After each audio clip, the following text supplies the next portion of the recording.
खबरों में आगे बढ़ते हैं और बात करते हैं इस वक्त की सबसे बड़ी खबर की। इस वक्त की सबसे बड़ी खबर कोलकाता रेप मर्डर केस से जुड़ी हुई है। जांच के लिए टास्क फोर्स का गठन कर दिया गया है। कोर्ट की निगरानी में होगी मामले की जांच। सुप्रीम कोर्ट ने सीबीआई से स्टेटस रिपोर्ट तलब की है। इस वक्त की बड़ी और अहम खबर आपको बता दें, माननीय अदालत ने सीबीआई से स्टेटस रिपोर्ट तलब की और गुरुवार को इस पूरे मामले की फिर से सुनवाई होगी। सुरक्षा देने में पश्चिम बंगाल सरकार नाकाम साबित हुई। डॉक्टरों की सुरक्षा को लेकर चिंतित हैं। डॉक्टरों से काम पर लौटने की भी अपील की है माननीय अदालत ने। सुप्रीम कोर्ट ने 22 अगस्त तक स्टेटस रिपोर्ट मांगी है और उसके बाद इस पूरे मामले पर फिर से सुनवाई होगी। सुशील पांडे हमारे सहयोगी ज्यादा जानकारी के लिए इस वक्त जुड़ गए हैं सुप्रीम कोर्ट से। सुशील, बताइए सिलसिलेवार तरीके से आज माननीय अदालत ने क्या कुछ कहा।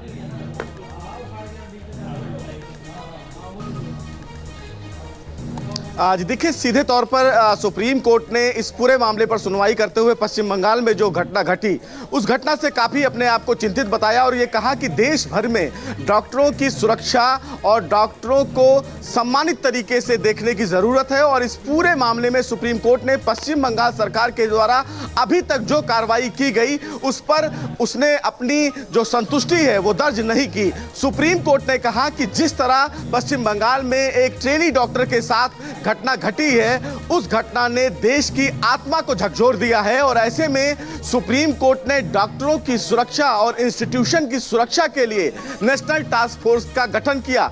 सुप्रीम कोर्ट ने पश्चिम बंगाल सरकार और अस्पताल प्रशासन को आड़े हाथ दिया। सुप्रीम कोर्ट ने कहा कि जब ट्रेनी डॉक्टर की हत्या हुई थी तो आखिर अस्पताल प्रशासन ने इस मामले में एफआईआर दर्ज करने में देरी क्यों की, उनके परिजनों से मिलने क्यों नहीं दिया गया।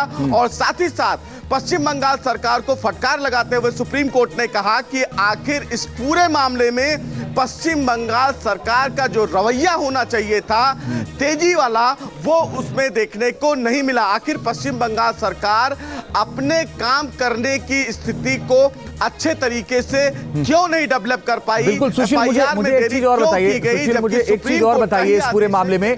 ये मुझे और आपको भी समझ में आ जाता है कि भाई अगर कोई घटना हुई किसी कैंपस में तो पहली जिम्मेदारी उसकी थी, उनको रिपोर्ट दर्ज करानी चाहिए थी, जो कि उन्होंने नहीं कराई और आज ये बात सुप्रीम कोर्ट ने कही।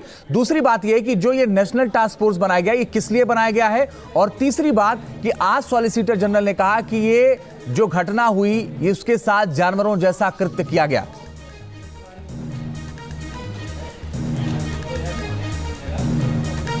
जी देखिए, सीधे तौर पर अगर इस पूरी घटना को देखा जाए तो अस्पताल प्रशासन और पश्चिम बंगाल सरकार के रवैये पर सुप्रीम कोर्ट ने सवाल खड़ा किया।